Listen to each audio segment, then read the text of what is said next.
Mardum var hizmet gelsin. Ana. Mardum.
Komandır kimisi komanda ötedi hazırca.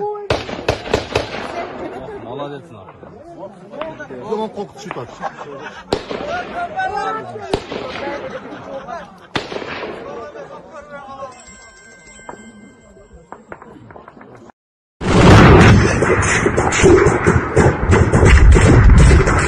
Soğuş başladı, soğuş. Soğuş başladı. Soğuş başlandı.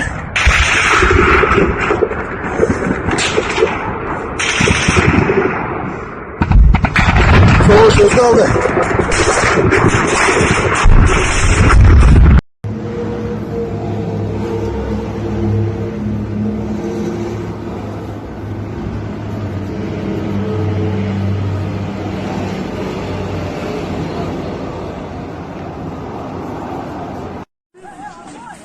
Ana gel.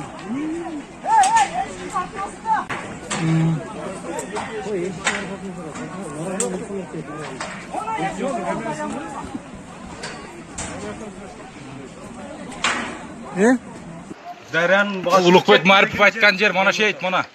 Suvning boshi degan. 3-4 soatdan beri tosh urish bo'ldi. Kelib chetsin ot. Katalina almashtirib bersin bo'lsa bizga. Alo. 3000 bo'ldi, tashqaram bo'ldi. Alo. Atışıp ketdi taşlar meni. Şu at soda taşlar meni, как всегда.